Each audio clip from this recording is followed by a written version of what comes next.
Deuxième point, proposer des outils orthographiques qui sollicitent les différents types de mémoire. Notre proposition, mettre en scène l'orthographe, mettre en musique l'orthographe. Pourquoi associer la musique et le théâtre? Ces deux activités sollicitent énormément les sens, énormément le corps, la parole, le visuel, l'auditif, le kinesthésique, etc. Alors vous dites peut-être, associer l'orthographe à ces deux activités culturelles, c'est sympathique, c'est gentil, mais c'est peut-être pas très sérieux. Bien au contraire. Il faut donc que je vous parle de l'étude du chercheur canadien Schellenberg.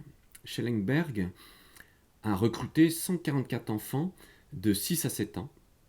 Il a effectué un test de connaissances type QI en début d'expérience, puis il a réparti tous ses élèves dans 4 groupes.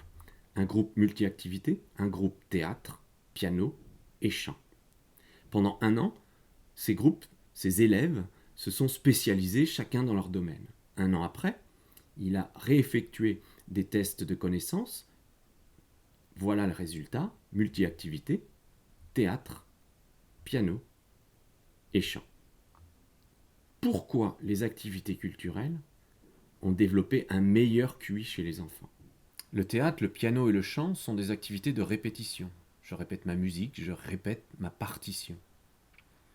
Un neuroscientifique parlait du cerveau de la manière suivante. Il le comparait à une pelouse chez un enfant. L'enfant apprend une récitation ou une chanson, il marche une première fois, il marche une deuxième fois, et petit à petit dans cette pelouse, il trace un sentier, puis un chemin. Ces chemins qu'il trace vont servir, en tout cas c'est l'hypothèse, à d'autres apprentissages. Imaginez-le dans un exercice de mathématiques, plutôt que de prendre un autre chemin, comme dans un GPS, il va aller chercher un chemin déjà tracé, un chemin où il va aller plus vite pour aller chercher sa solution plus rapidement. En tout cas, c'est l'hypothèse actuelle des neurosciences.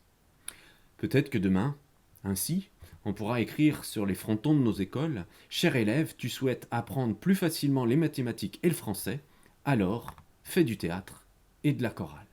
Dans l'opération Enthousiasme orthographique, nous avons démarré ce travail culturel. Notre objectif est d'accueillir dans le site internet des propositions d'enseignants, d'enfants qui ont envie d'associer l'orthographe avec ces activités culturelles. Voici par exemple ici des images du sketch de l'académicien où le mot arrive, il a perdu ses lettres et il faut l'encoder. Ce sketch que nous avons mené avec des enfants de classe d'Ulysse qui se sont déguisés en Pop, Cali et Michipi, sketch calipictographique. L'idée est de travailler sur un mot, de lui donner un sens graphique, ici l'escargot qui a des antennes, et puis d'en faire un sketch.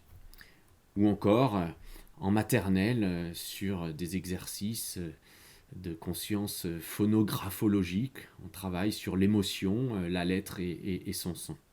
Pour conclure, nous pensons que notre démarche va au-delà du simple apprentissage de l'activité orthographe. Il y a un double bénéfice.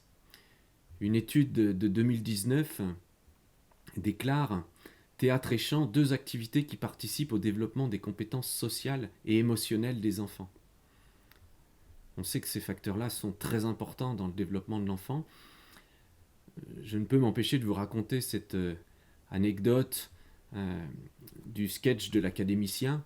Le petit Gabriel, il a envie de jouer le rôle du mot, il doit mimer le mot couteau, je ne vous dis pas la difficulté, mais il se lance, et devant ses copains, il se met sur scène, et après cette expérience, il revient vers la metteur en scène et moi, et nous raconte ce qu'il a vécu, à la fois très excité, n'ayant très peur.